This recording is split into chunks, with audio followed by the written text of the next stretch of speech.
All right, so we're here today because we're starting our NBA here in about a week or so, and today on the show we got Nick Andre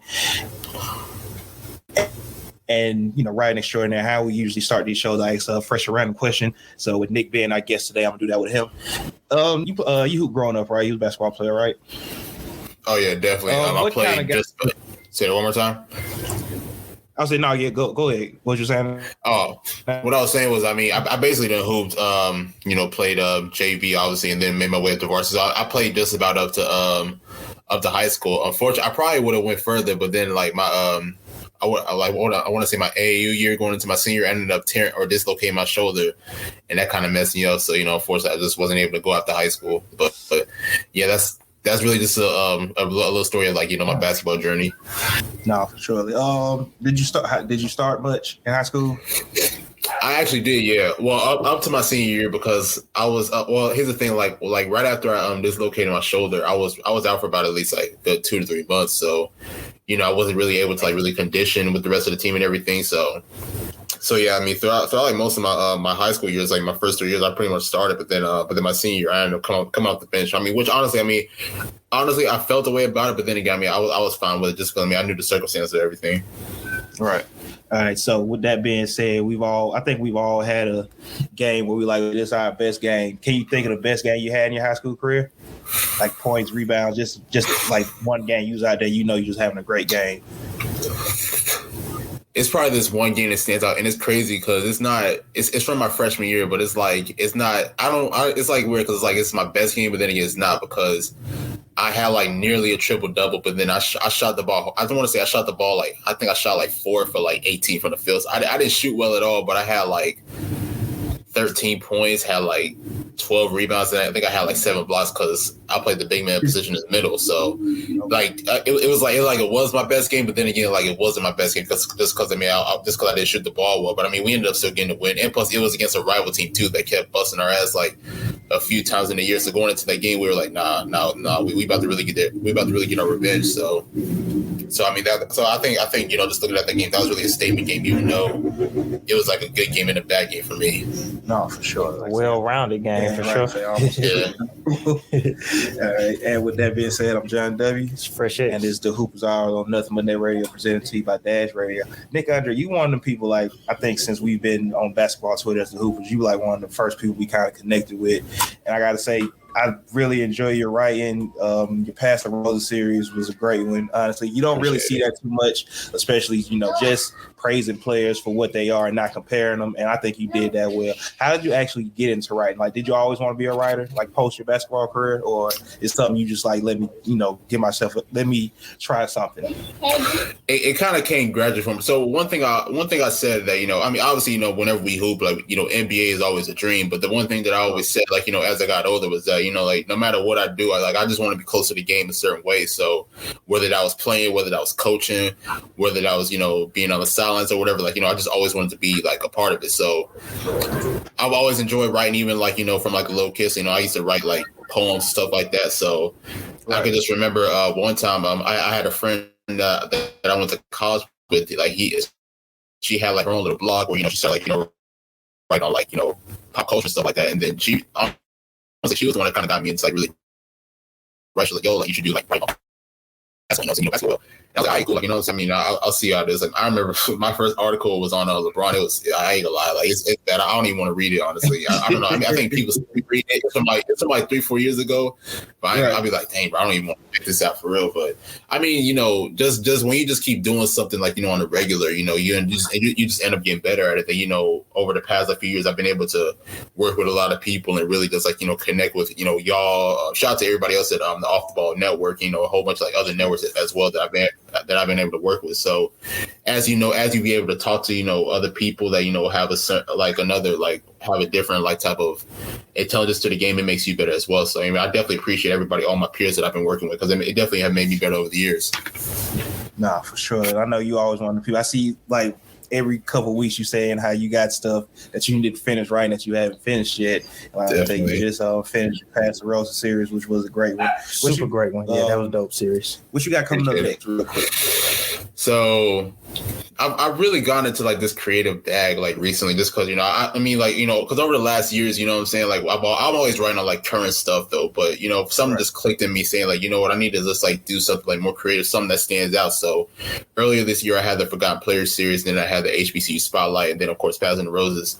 So I'm hoping to finish it by next month, but I'm going to do the second installment of Forgotten Players Part 2, and that's going to feature a lot of really great players that I feel like are really forgotten. I mean, at least compared to Part 1, because I mean, even in Part 1, I did some players that you kind of remember, like Marcus Camby or Sidney Moncrief. I mean those to regular like NBA fans. I mean, you're gonna remember those names, but I feel like in this series I'm gonna have like a lot of names that that stand out and be like, oh damn, like I ain't thought about him in a minute. So that's what I'm hoping to get finished. I'm basically finished, but it's all about organizing everything, getting everything completed. So I'm hoping by next month that I can get that completed. No, for sure. Man. And like I said, that's one of the things I appreciate, because I know how we try to do it, the Hoopers Room. We try to bring up players that you might know, the regular fan might think of, but it's like some of these players, like I wouldn't have thought about him. And I know for you with that Forgotten Players series, you do that real well. Like it's a real rounded series. You're just not going with the regular names. Like you can really go on with the average name. No, definitely. You might know, but the average fan still might know him. And I know, like say with Marcus Camby, where a lot of people might remember him from Denver, Houston later in his career, Portland, but I don't think people remember how big of a part he was of that Knicks going to the championship, especially with being hurt that year. That's definitely a fact. And I mean, like, honestly, I mean, it's always good to give flowers to, like, a lot of the role players as well. Because, I mean, especially, a lot of those guys that played a pivotal role in winning championships as well. Because I feel like they can also get forgotten. Like, even like, you watch the Bulls series, like, you may forget about guys like Steve Kerr and others, or even when you watch the Lakers, Shaq and Kobe, you may forget about guys like Glenn Robinson and others. So, I mean, just for me to, like, be able to shine a light on them, I think I enjoy that the most. No, for sure. Definitely. Like I said, that's a good one. And say you one of the people I look to when it comes to the WNBA is you, Daniel Artest and K. Lou, of course, and WNBA finals. So I want to get into that a little bit. We were talking earlier before we started recording about Diana Taurasi being named, I guess, the GOAT of the WNBA. It was a fans vote. But I know me and you both were saying that, that's not something that the league should give away. I don't know how Fresh feel about that. You kind of think that's something that the league should let fans have their opinions on, Chris? Real quick. Yeah, because I saw that, and I thought it was kind of weird to name her the GOAT of the league, which I personally think that she's the GOAT of the WNBA for different reasons. Not that she's the GOAT women's basketball player, but GOAT of the WNBA.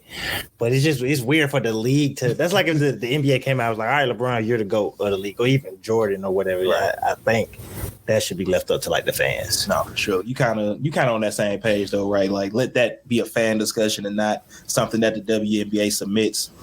That's kind of permanent when you get there.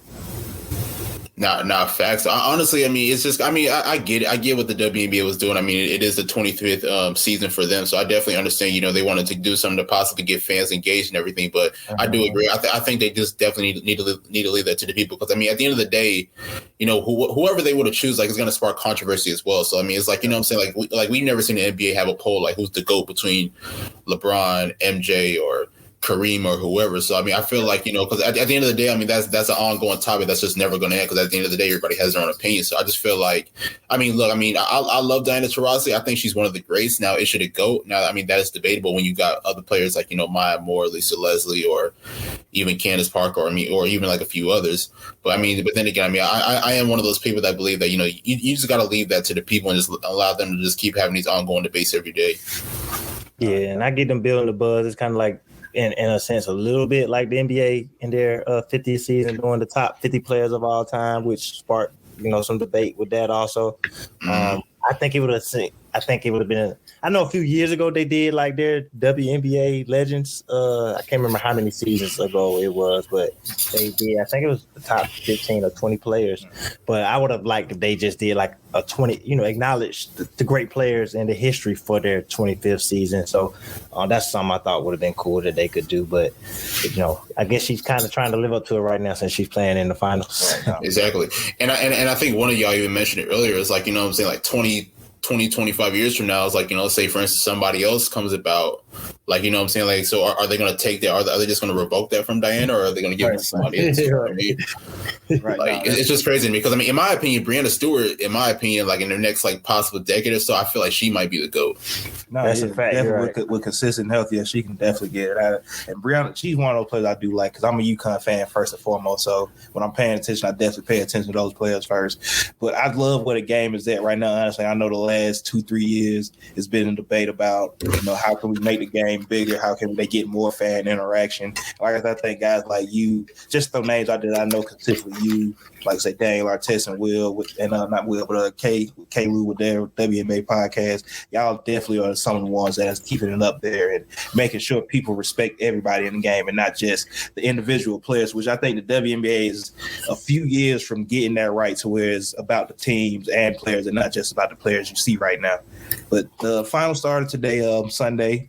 Was Chicago got the win or was it Phoenix? Chicago. It was Chicago. And I feel like this is one of those finals that could set Candace Parker up to where she could also have one of those GOAT conversations, be in that GOAT conversation. Like I say, Phoenix, Chicago's been good, real good. This is Candace Parker's first year there. What do you think they have to do to keep, to win this finals real quick? I think they got to continue to dominate the inside and dominate the rebounds. Because honestly, I mean, I don't know if y'all watched the last series against Connecticut, but like one of the big reasons why they ended up beating the Connecticut Sun was because they dominated the boards. So they got, obviously Candace Parker, they got Azurá Stevens and Stephanie Dolson, being able to dominate underneath the basket. And especially when you're going up against a Phoenix team that's got a dominant Brittany Griner as well. I mean, if you can keep her away from the paint and everything, and possibly dominate the rebounding totals, I feel like they definitely have a shot at winning at that. So I do expect Phoenix to possibly bounce back in game 2, just because I feel like they're not gonna go down 2-0, especially being on their home floor. But I mean, it's kind of like I said. I mean, if Chicago continues to dominate the way that they did in game 1, I think the series will be theirs. Were you real quick? Were you surprised at this matchup in the finals, Chicago Phoenix? Definitely, and it's crazy to me because I had so much like high expectations for Chicago. Of course, Candace Parker coming back. They got Kalia Copper. They got Courtney Vandersloot, Allie Quigley, and the rest of them.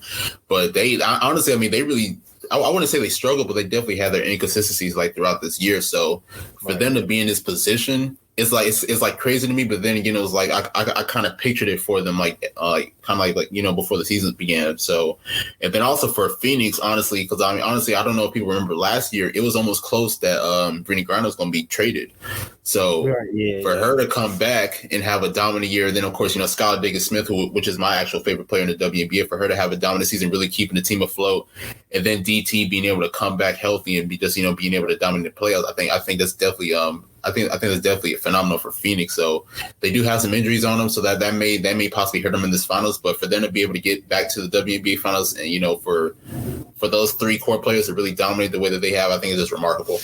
No, surely. And just think WNBA, Phoenix had a real tough series with Las Vegas Aces, who's looking like they're going to be a really good team for a really long time, especially with players like Kelsey Plum coming off the bench with the 6th Woman of the Year. Then you got players like Asia Wilson, who we all know is going to be a definite mainstay as a superstar for years to come. And then last season MVP. Right, then you got Liz Cameron as well. But it feel like they get to these moments and they're not necessarily all the way ready for it. We've seen Brittany Griner, like I say, dominated Liz for the most part in that series.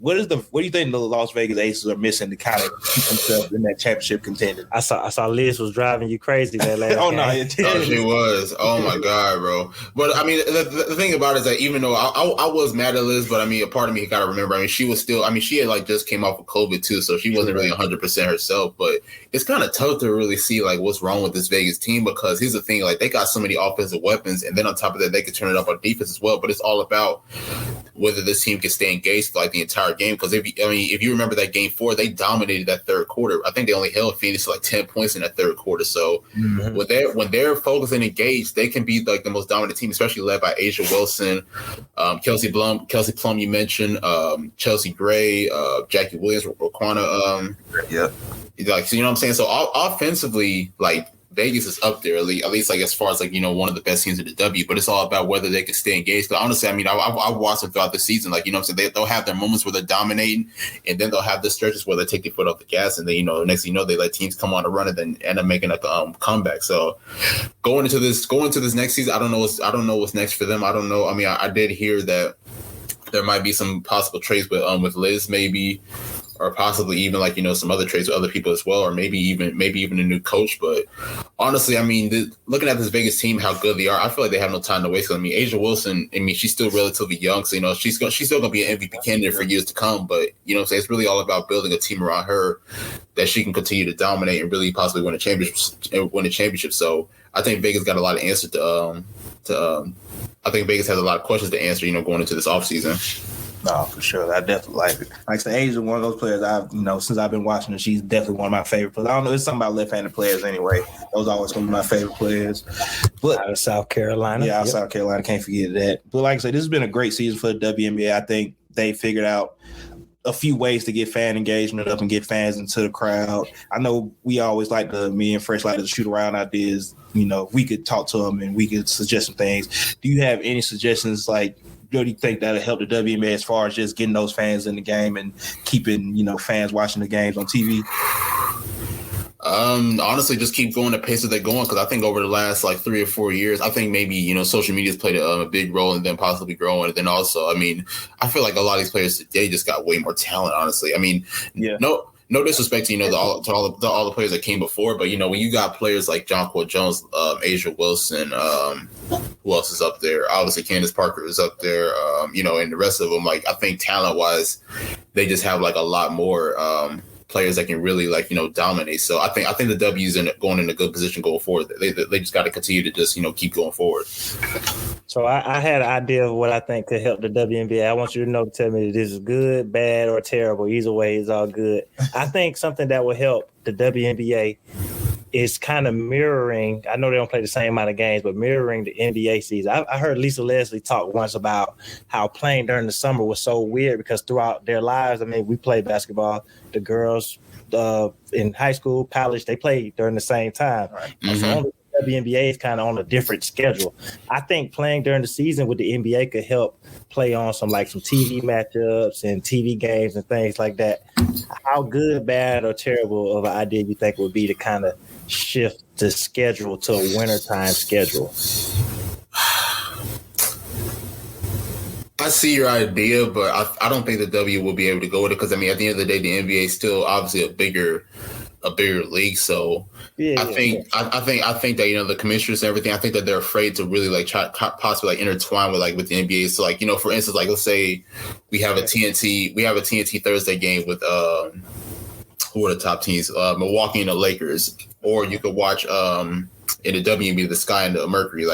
Which one is the majority of people going to pick? So it's I definitely like the idea of having it in the summertime. Even though it is kind of weird to me, I definitely agree that it is kind of weird having it during the summertime. But I just feel with the W, I don't feel like they want to intertwine with the NBA and possibly because I don't know. I feel I definitely feel I think that they think that it'll possibly hurt them and their ratings. So I think that's why they kind of go once the NBA is kind of going towards the end of the playoffs and into the summertime. Yeah, give them a chance to stand on their own. Definitely agree. I definitely feel what you're saying from that. So just something I've thought about before, but I definitely 100% get what you're saying. I think it should be a double-header situation. Yeah, I like that idea too. But I get what you're saying. I get what, as far as they're building their own entity. Yeah. Obviously they're connected to the NBA. But now, in my opinion, I would love to see the W possibly extend more games. Possibly, I wouldn't say maybe 82, but at least 70 or so. 70, right? Yeah, for sure. Yeah, definitely more games, a couple more rounds in the playoffs. But all that comes with team expansion and just keep growing the league. But I definitely agree with that as well. One more quick. I know you're about to switch it up, but do you think WNBA team expansion is not in the next year or so, but you think it's coming soon? I think so. I think it definitely needs to happen because honestly, when you think about it, there's a lot of talent that don't make the W, honestly, only because, there's only a certain amount of roster. Even this past year, you had a dominant player from Oklahoma State, Natasha Mack, who ended up getting drafted, but she didn't really see a lot, or she didn't really get a roster spot just because, there's only limited roster spaces on each team. So, I feel like that definitely needs to happen. And plus, I think it'll bring more money, more revenue. So I'm definitely into seeing it. I don't know when it'll happen. I'm hoping within the next 3 to 4 years, but considering that, the league is continuing to grow year in and year out, I think it'll happen really soon. No, yeah, for sure. Like I said, I know beginning of the season, it was a lot of players getting waived that was these can be contributors on teams because exactly they don't have the roster space for that. But expansion will definitely be coming in the next few years as far as roster space and just they got to. They need to put a team back in. Honestly, they need to put a team back in Charlotte, Houston. I think they had one. Yeah, they definitely had one in Miami as well. So I think if you could build some WNBA teams in certain markets like Miami and others, I think that would definitely help the league. Dang, I never thought about Miami. Miami does not have a team, and I do think that they would flourish with a team. Oh yeah, definitely. They did have a team earlier. It was the Miami Soul, but I don't know what happened with the team. I think they only lasted 3 or 4 years. Yeah, I remember them. That was one of the teams. Them, like you said, Charlotte earlier, Houston. Remember Cleveland's team? I remember Cleveland's team kind of folded when LeBron came, and I remember just how tough that was or whatever. But yeah, I think expansion is coming soon. All right, this is the last WNBA question because we'll stay here forever. But I know you've heard about what happened with the Atlanta Dream players. I know you've seen the video. I think most for the most part, everybody's seen it. The Dream are in a real tough situation right now. Whereas I remember when the Dream first got started and Angel McCoughtry had them in the championship damn near every year. Yep, and that's a fact. I know Renee Montgomery is going to try to do what she can, especially after they got the last owner out of there who should have gotten out of there. Yep. But if you're in that position as one of the front office members of the Atlanta Dream, after the video come out, what's your next step of action? Because we see they're not fighting each other. They are fighting. They say they call it self-defense. Honestly, from the video, it's still no way to tell who threw the first punches. But if you were not necessarily in Renee Montgomery's shoes, but if you were somebody in the front office shoes, what's your decision making now? Because y'all already said what y'all said earlier in the season about the situation. Y'all did what y'all did. Do you come back and now is more punishment, or is we've already punished them? What can we do now? Well, I think they've already took a stand, basically saying that both of those players, Courtney Williams and I can't remember who the other girl is, but I think they came out and said that they're not going to re-sign them. So I think that's definitely one step. But it's tough though because it did happen earlier in the season. But the thing about it is that I don't know if the Dream front office knew about it or not. I mean, I did hear reports that they knew about it and they just kind of hid it under the bus. But then again, I heard reports that they kind of figured out when everybody else figured out. But it's tough though because Atlanta's had a pretty tough year as a whole. You know what I'm saying? They suspended Kennedy Carter, which I don't really understand why that happened. And now, of course, they have the whole Courtney Williams situation. So Atlanta's kind of in a tough situation. So I don't know where they'll go from here. But I think now a priority is definitely bringing back Kennedy Carter now, honestly, because I feel like she is your franchise point guard. I feel like they can't really go anywhere further without her, unless they want to start Ari McDonald and let her run the keys and everything. But I don't know. It's kind of tough. I mean, Atlanta's has been in a really tough situation, really, since Angel McCoughtry had left. Yeah, that's facts. No, like I said, it was just a weird situation. It's it happens in life, but when it's time for it to happen in professional sports with professional athletes, it's a whole nother thinking of what's going to happen in there. But like you said, they aren't going to sign them back. I know they Courtney Williams and the other player, they share agents, and he basically said it's just them throwing under the bus because they already knew. But it's just a weird situation for the team and the players. Like saying the Dream are looking for some stability, honestly. They really haven't had over the last couple of years as far as being a playoff team again. And I didn't realize that was earlier in the season, so that's interesting. Yeah, that's the thing. Because I've heard so many reports, so I don't really even know what to go off. Because I mean, there was a report that said that the Atlanta Dreams front office, they knew about the situation, but they kind of threw another bus. And then there was another report saying that that they were surprised when they found out about it a few weeks ago. So it's I don't really know what story to really go with. So if it is true that they kind of just threw it under the bus, I think it's messed up. But then again, it's I don't really know the actual true sources. No, for sure. No, yeah. I seen the same thing saying, when they saw the video, that was their first time seeing the actual altercation, but they had, heard it was self-defense. But like I said, they got some decisions to make and some things to figure out down here in Atlanta, and hopefully they get it done because we can't just have the Hawks being good. It would be nice to have Like when the Dream was going to the championship, the Hawks weren't. Now the Hawks are. Nah, bro. Like if you have Trae Young dominating with the Hawks and Kennedy Carter dominating with the Dream, Atlanta is going to be on fire, bro. Oh, for sure. Yep, definitely agree. No. And like I said, just speaking of the Atlanta Hawks and getting into the NBA real quick, we seen them go to the Eastern Conference Finals against, New York was the Knicks last year. They were still trying to figure out. They were kind of in the same position as the Hawks. Philly was Philly. They kind of broke down at the end. Embiid was hurt. Ben Simmons was Ben Simmons. What do you think the Hawks need to do to capitalize on that success they had last year? I just think they need to just, ride the momentum. Because, in my opinion, I feel like, we get it. Atlanta's still a very young team. So, the pressure is still there. Will they be able to make another conference finals appearance? I'm not sure about that. But you got to give credit to, Nate McMillan. Because, honestly, I definitely loved the addition. I didn't like seeing Lloyd Pierce go. But when they signed Nate McMillan, I was like, okay. The franchise is definitely in good hands. And we saw that for the most part. Trae Young was definitely a monster in the playoffs. I'm really interested this year to see the production of both DeAndre Hunter and Cam Reddish, because both of them missed a good portion of last year, and I feel like if they would have been healthy throughout most of last year, honestly, you really don't know where this team could have went. So obviously Trae Young's going to continue to run everything. Then of course you got John Collins coming back, Clint Capella, Okongwu, and the rest of those guys. Well, Bogdanovich as well, Kevin Huerter. So the Atlanta as a team, I think is going to be pretty solid. In my opinion, they're going to be the number 3 seed in the East this year if they're healthy, if everything goes well for them. And I just think that they're going to continue to ride the momentum from last year. No, for sure. I think Fresh had them at number 3, 2, or somewhere at that top 4. Yeah, because I could see them finishing, because we all know during the regular season, a good team like the Hawks that, the Atlanta's going to be pretty deep this year. One of the big issues I feel like is going to be trying to figure out what's the rotation, especially if some of these rookies step up, because I think Jalen Johnson is going to play. Oh, yeah. Sharif is on a 2-way deal right now, but I don't think he's going to. He's looked really good this preseason, but he's such a high IQ player. I can't really see him spending a lot of time in the G League, and I think he's already There's no way. So I could see Skylar in the G League more, but I think DeLon Wright's going to be the backup. But I can see Sharif getting a lot of, he's such his passing and stuff like that. He's a high IQ player. So I see them as a 3 right now if they just stay consistent.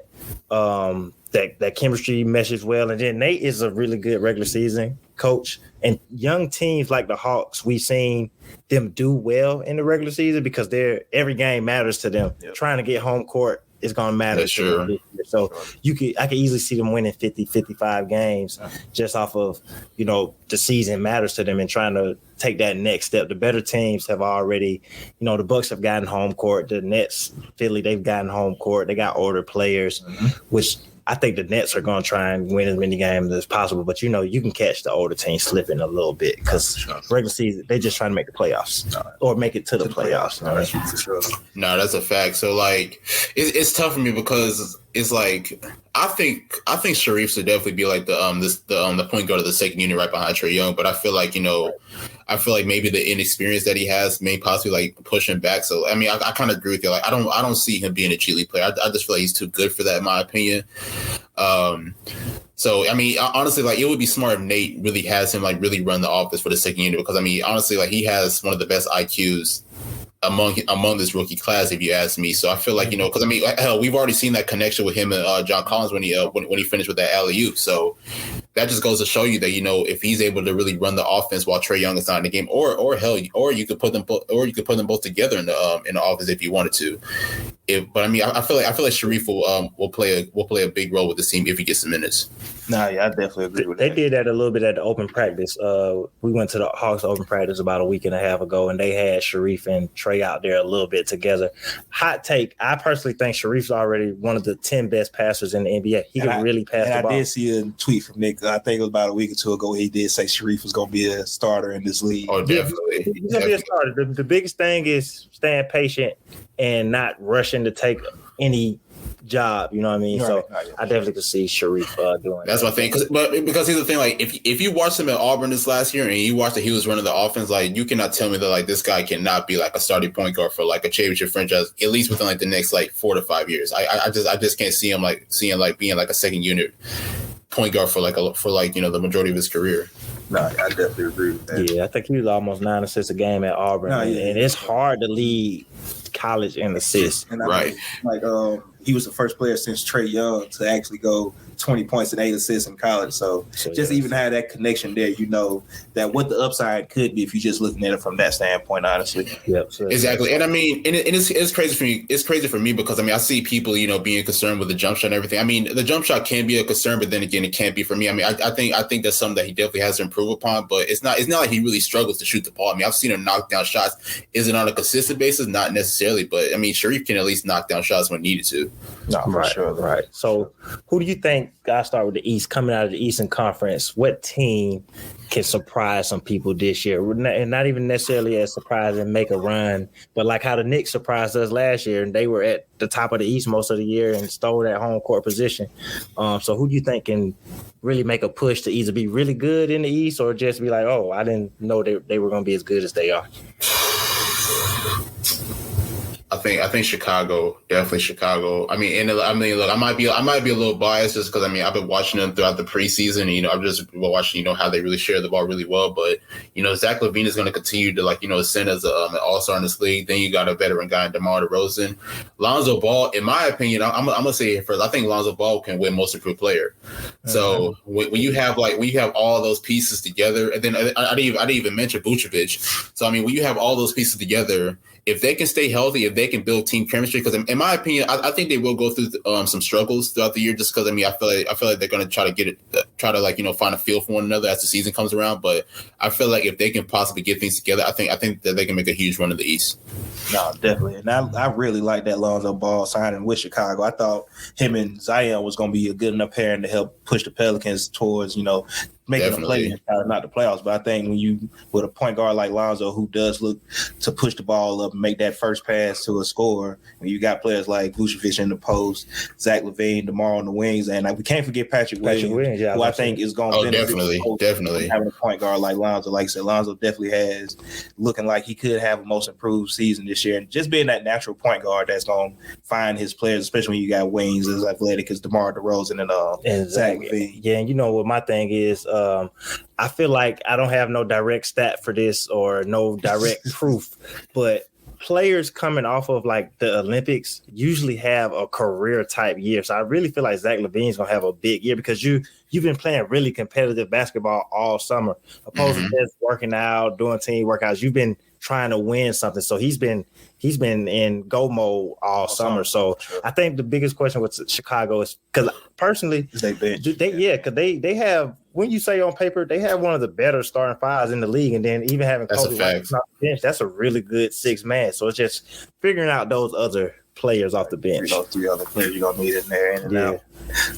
See, I want to ask you about Giannis real quick because Giannis, I feel like is coming off. I said this a couple months ago, just about Kobe and RP Kobe. I don't think nobody realized how Kobe had probably one of the best 3-year runs in NBA history. But Giannis coming off of finals MVP, MVP Defense Player of the year before, and MVP team basically been a top 3 seeds in the NBA. Of course, you still got the Kevin Durant's, the LeBron James, the Steph Curry's, James Harden, those players you want to throw out there. I know Kawhi for fresh right here. But do you think we're getting to a time period where Giannis is throwing his name out there as not just a top 5 or a top 3 player, but really being the top 3 player? Because we know it was a little premature a few years ago where people tried to rush him to being the best player. But you think he's really up there now?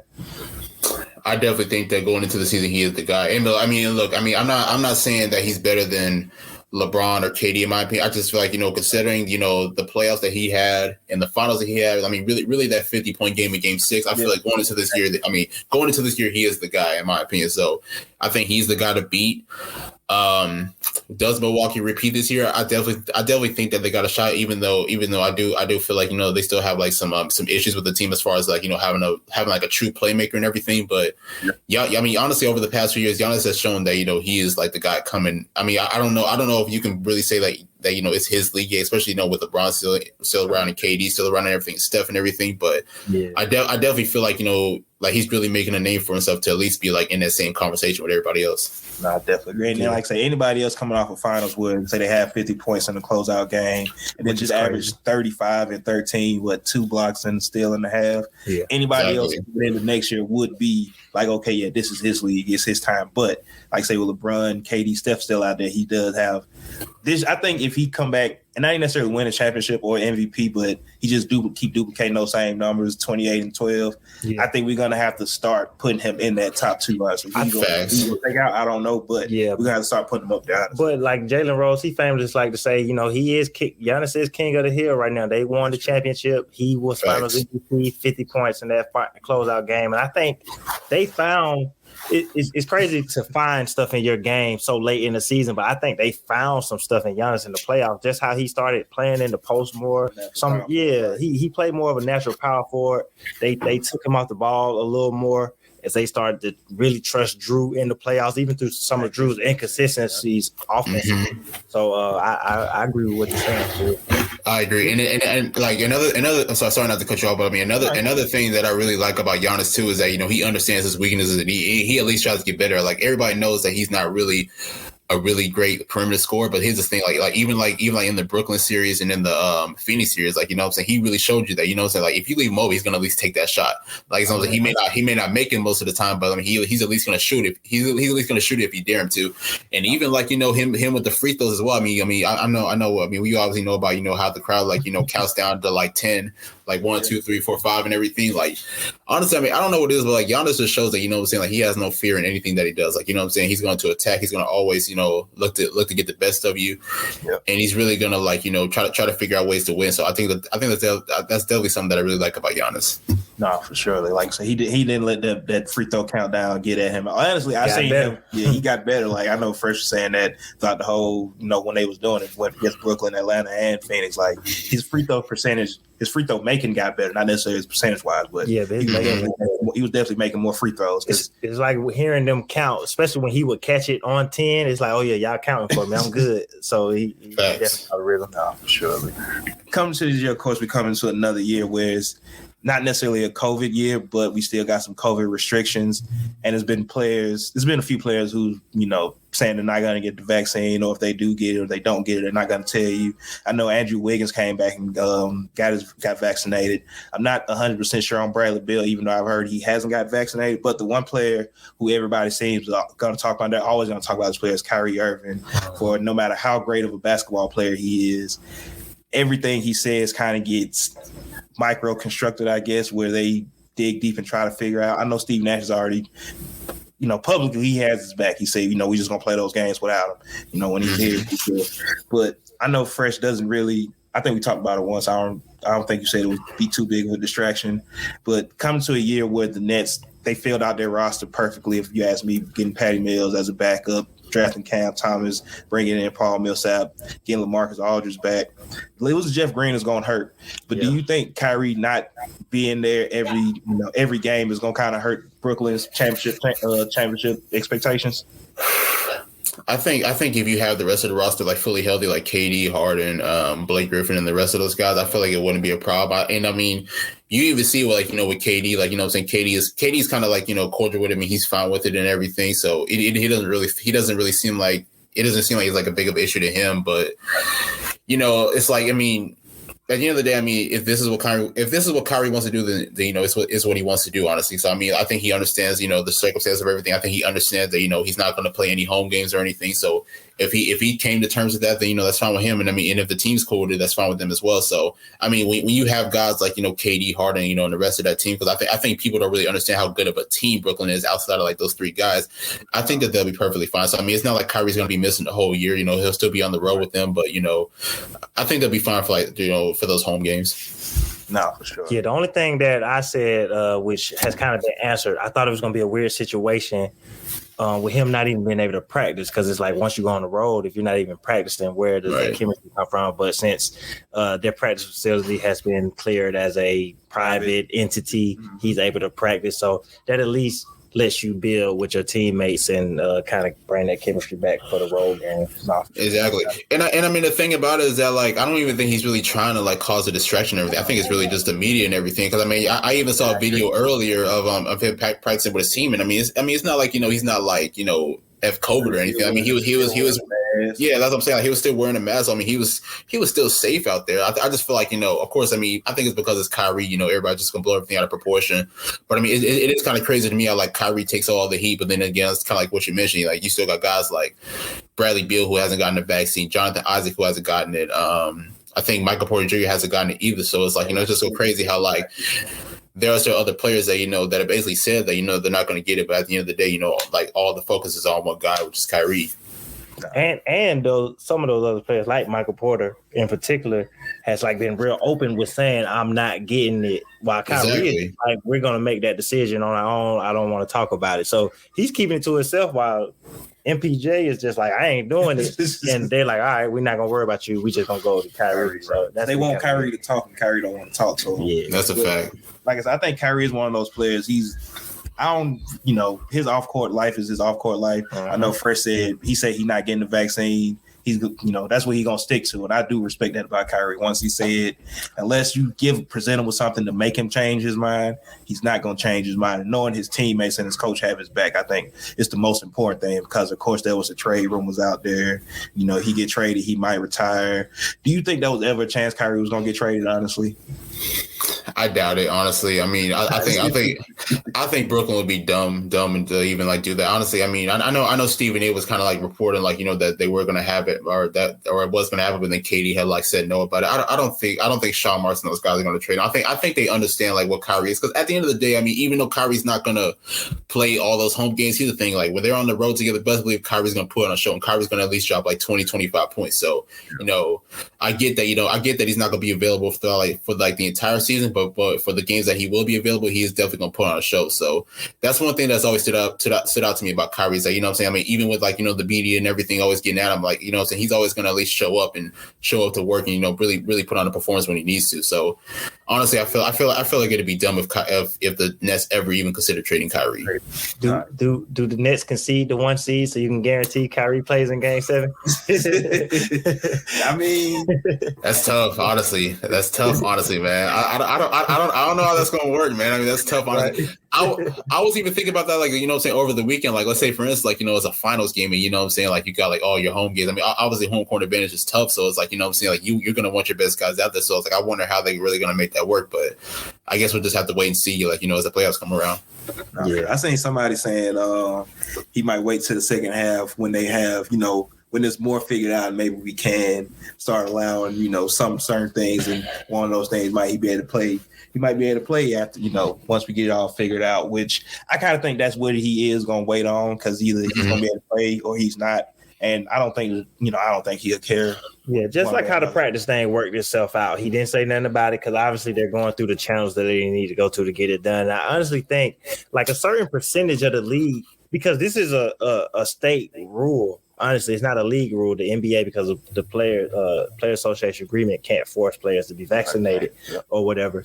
But I really think they're just waiting on some more info to come out, and then as more people get vaccinated, I think he'll be clear to play. Because I agree with you, Nick. I don't think he's going to get vaccinated. I think it goes against. I mean, I don't know him personally, but just hearing some of the things he said, I don't think it aligns with his beliefs to do it.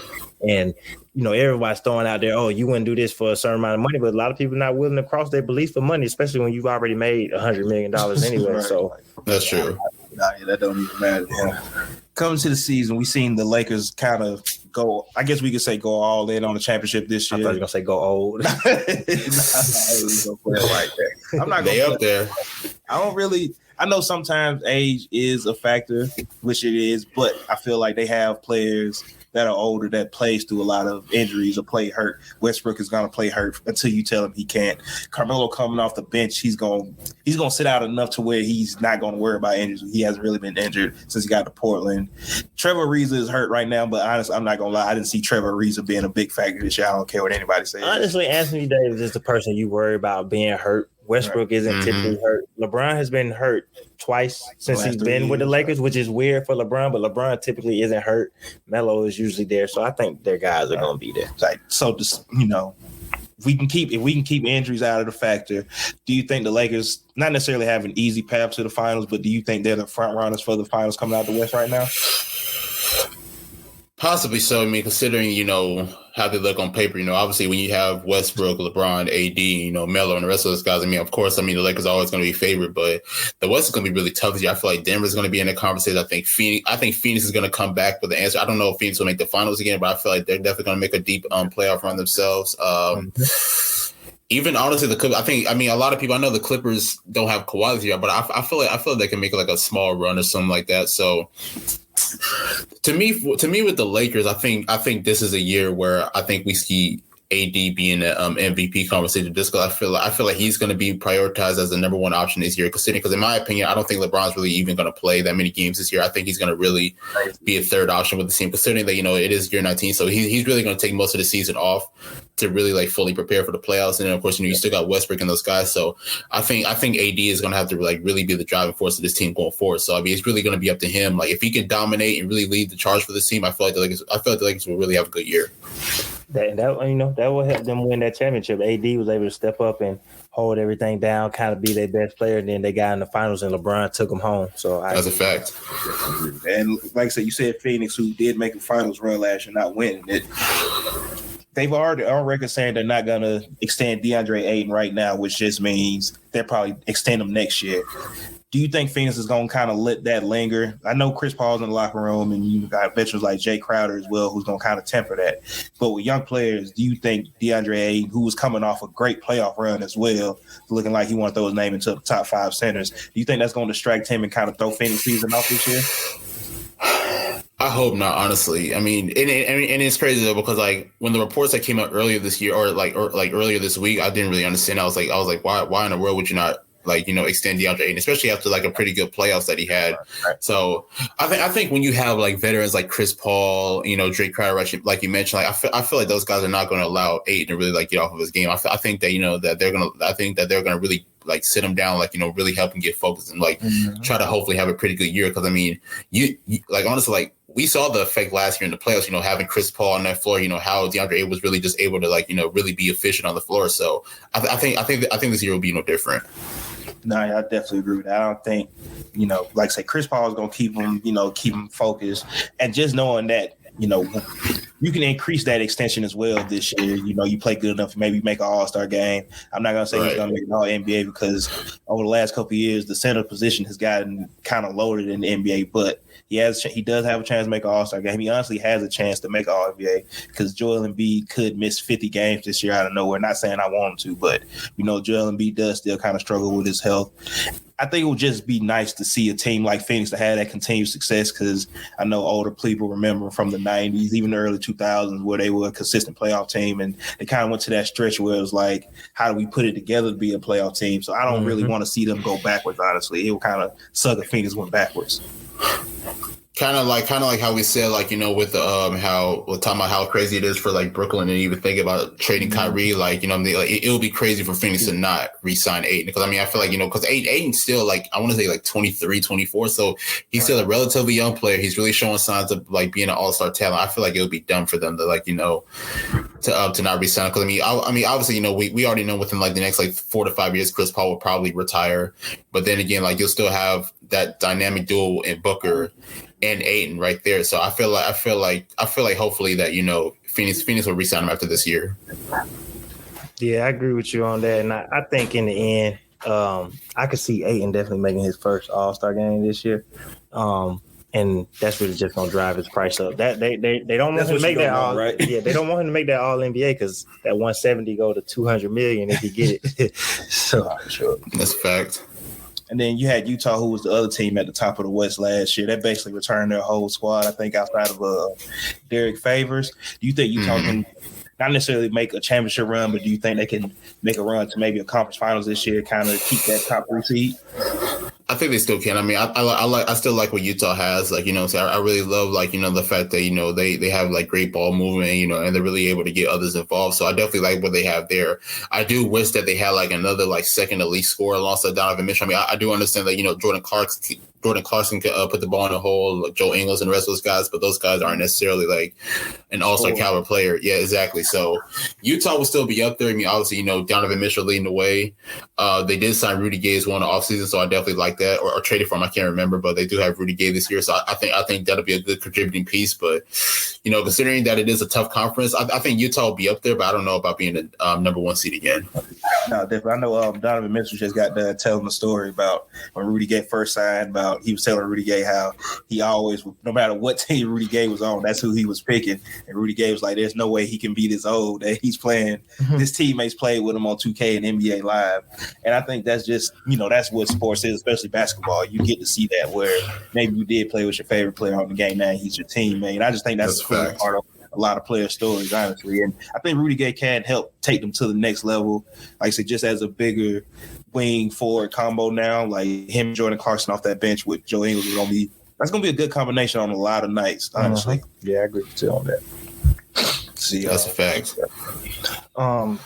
But yeah, I definitely agree with Rudy on that. I wanted to ask you, we kind of had this conversation on a previous show we did on Saturday. Who are you looking at as maybe potential first time All-Stars this year?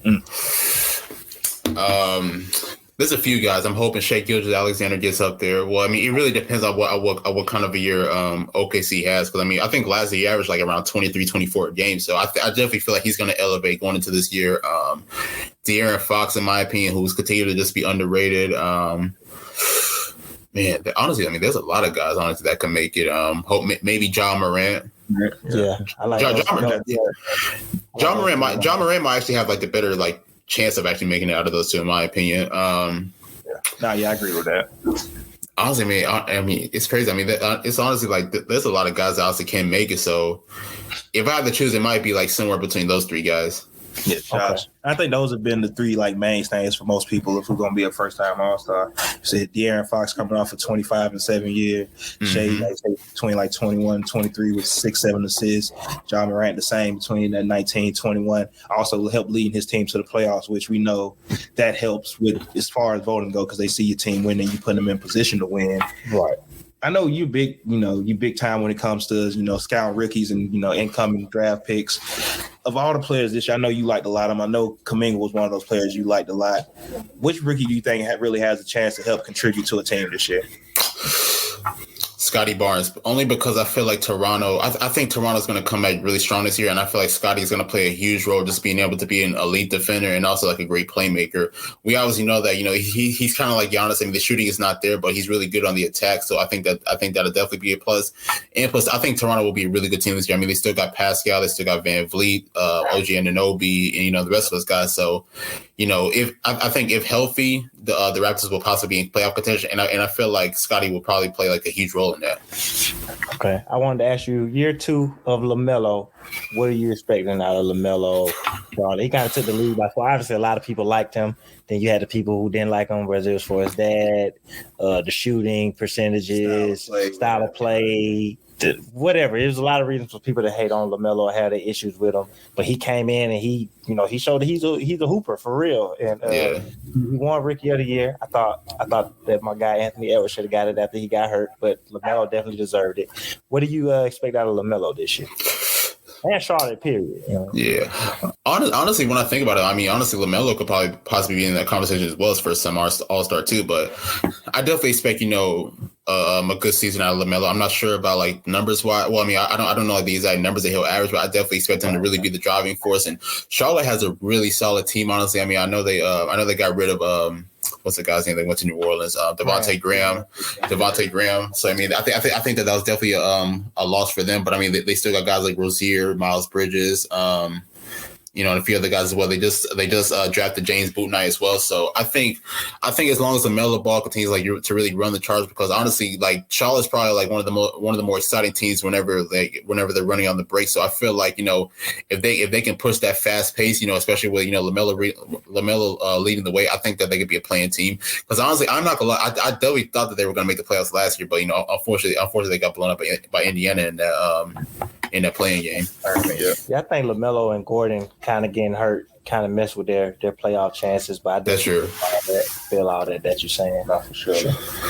Zion Williamson, because I know he's been one of those players that I don't think at this point anybody hates Zion. They just hate the situation that he's in. But everybody seems to be really on the Zion train, becoming a fan of him. He's definitely one of the most exciting players in the league. But with being one of the most exciting, entertaining players, he also has some numbers to back up. I know Fresh loves to say it, like going 27 on 100% shooting from the field. But that's crazy. I know we all had different expectations for Zion. Some people just saw him, that thought the athleticism was going to carry him. Some people didn't think that he was going to have a well-rounded enough game to, thrive and succeed in the NBA. But do you think Zion has basically exceeded most expectations up to this point in the league? Just about. I mean, I know a lot of people may think differently just because, obviously New Orleans is really not a playoff team or anything, but, the one thing that I always said about Zion is that, if he can stay healthy, he can be like a star in this league. And he's really shown that because, obviously, we know that he missed like a good portion of his rookie year, but within like that small portion that he did play in his rookie year, he was really dominating. Honestly, a lot of people were calling him the rookie of the year over John Morant. Even though I disagree with that. But then again, I was like, when you look at Zion just, averaging like the numbers that he's doing and then just being able to like be like a showstopper, I think that's just remarkable. So I know a lot of people still have their concerns like as far as injuries and possibly so he may be too heavy, but obviously that's not really slowing him down because Zion's still very mobile, so he's able to run the floor, he's able to handle the rock. So he does have like some little things in his game that he can improve upon, but I think going forward, Zion will continue to be a star in his league. No, for sure. I definitely agree with that. And when you have a player like that in a city like New Orleans, where it's going to be tough to attract free agents down there, do you think Zion has that, like that, I can't think of the word right now, but he has that it factor that could, if New Orleans sneak into the playoffs this year, he could kind of convince, or they can convince other players to come play with him. Because I know Fresh says that while you got Zion, you have to capitalize on his prime, especially his athletic prime. Do you think Zion could be one of those type of players that's like, I'm gonna play with Zion? He can be, but I think with the front office, they really need to focus on building like the best roster around him now. I'm not talking about as far as like all-star caliber players, but really like great role players around him. Because he still has guys like Brandon Ingram. They just traded for Jonas Valanciunas, and they still got a few other guys as well. So I think possibly if they can just build like a solid playoff team around them, like where they can at least be like a 6, 7, 8 seed within like the next few years, then maybe I could see it happening. Because it's kind of like you said. New Orleans is really like a small market area, so a lot of players are not going to want to go there. We saw with AD when he was out there, nobody really wanted to go join forces with AD. Yeah. So it's really up to the front office is really building like an actual team around them and really making New Orleans like a favorite destination for those. So if they could possibly become a playoff contender within like the next few years, then they might be able to like get an all-star to join them. No, for sure. I definitely agree with that. And New Orleans is one of them cities. I understand why you don't want to go play in New Orleans, but if I had seen a player like Zion and Brandon Ingram, who's also a 25-point per game All-Star player so this far in his career, I would consider it. I can see why maybe you wouldn't go down there, but just the city and playing with those two players, I definitely think they could if they do start winning. Like you said, I think it is up to David Griffin or if it's anybody else in that front office just to kind of start putting those pieces in place. Because I like the Valanciunas move. I don't know if Valanciunas is the style of center you need next to Zion, though, honestly. Yeah, I agree with y'all on that. Well, it's tough though because I feel like Zion and Steven Adams just didn't really work that well for some reason to me. So I feel like maybe with Valanciunas being so versatile, so he's able to score inside and out. I feel like that could possibly open up the lane for Zion because we obviously know Zion loves to attack. So I feel like with Valanciunas' outside shooting, I think that could work alongside Zion. Yeah, sure on that. For sure. All right, Nick, we've been talking about it for a while, and we got to bring it up. We got you here with us. So, of course, the Hoopers Invitational 2-on-2. You are the first challenger that we have right now. I don't want to get into your game and what you're going to do on the court. I don't even really – of course, you think you can win. You're a Hooper. You're a competitor. You know you have a chance to win. But what is it that you think you're going to bring to the game that we're not going to be ready for? That kind of – because I know you got a little height on you, too. What you about to – Yeah, I'm 6'3". Well, it's tough about me, man, because I ain't gonna lie. I'm gonna just admit, bro. Compared to me, like about 4 or 5 years ago, I'm pretty washed. So I'm not.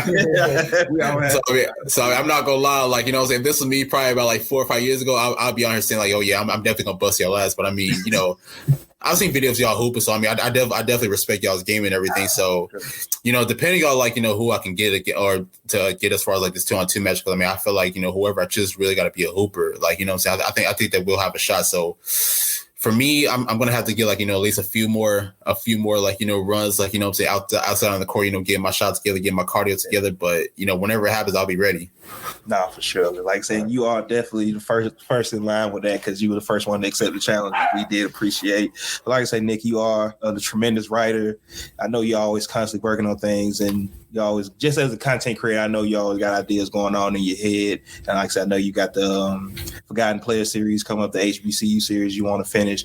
I want to get into the HBCU series real quick because I think last year that was something that was really brought up heavy, just, HBCU colleges in general, just with everything that was going on.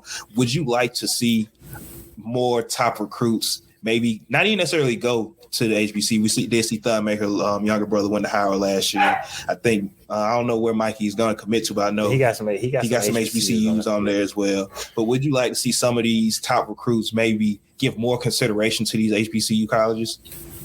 Honestly, definitely. And to be honest, I honestly thought that, guys like Imani and others, I feel like, especially after, everything happened last year, like with, with the whole Black Lives Matter and everything, obviously, HBCU team schools were at the top.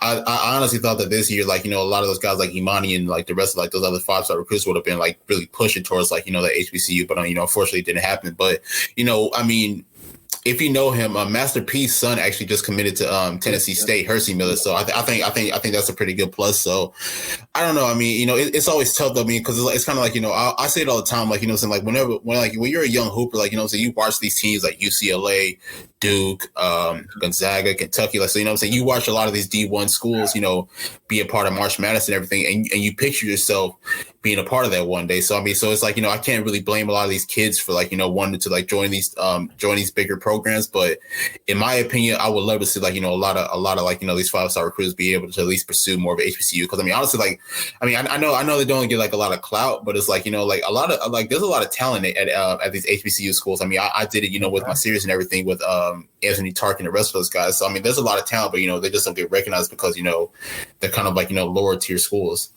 Yeah, I definitely agree with you on that. I'm HBCU representative myself. Shout out to Morgan State. That's where I went to school at. We got to make the tournament my freshman year. We played Oklahoma when they had this guy. He went number 1, Blake Griffin. So nobody important. But no, I definitely agree with that. Like we do grow up and we do see these bigger schools, even if it's just a school in our backyard. I know for us, Georgia Tech to another extent, Georgia State. I know you're from Florida, so you Florida State, Miami. You see all those schools, and automatically those are the schools you want to go to. You see the big endorsement Nike, Adidas patches on, like say March Madness, the TV deals, and all this. But I think exposure comes to if you can hoop or not, honestly. When it comes, football is a little different because they will go find you. But I think with basketball, as long as you can hoop, you can get that exposure. And it's just about getting that chance to get there and get into those draft workouts. And I don't think most young players really understand that. It's just about getting to the draft workouts and showing that, even especially in the one-on-one and team stuff, like, yo, these dudes not better than me for real. And I just think somebody really need to, like, not need to, my bad, but I would like somebody to just take that challenge honestly. Like, yo, I know my school might not be the best school or we might not be the biggest school, but just because, he went to UCLA, he not better than me, honestly. And, I think sometimes it comes down to that as well. Yeah, you go to the right school, though. You put yourself in position and you can make some noise in the tournament. And that's all it takes. That's a fact. That's a fact. Honestly, I mean, we just saw an HBCU team in the tournament. I think it was Texas Southern, I think it was, that was in the tournament this year. So, I mean, honestly, depending on how the program goes, I mean, you can definitely see them, being able to, like, get into the tournament and really become a contender. But, I mean, we just got to see more of it. So, I'm honestly hoping because I think Mikey Williams, I think he's a junior going into this year. So I'm hoping, because I mean, I did hear reports from last year that he is considering going to an HBCU. So I'm hoping like a guy like him could possibly be able to choose like one of the HBCU teams. I feel like when you have a guy like that ends up choosing an HBCU team, the rest of them will possibly consider it as well. I'm not saying that other guys will be able or will make that decision to go to HBCU, but I think they'll definitely consider it a little bit more. Oh, for sure. I think with a player with like Mikey's athleticism, where he's gonna bring that excitement and entertainment factor, it's gonna be hard to look him no matter where he plays at, honestly. Yep. But like I said, writing extraordinaire.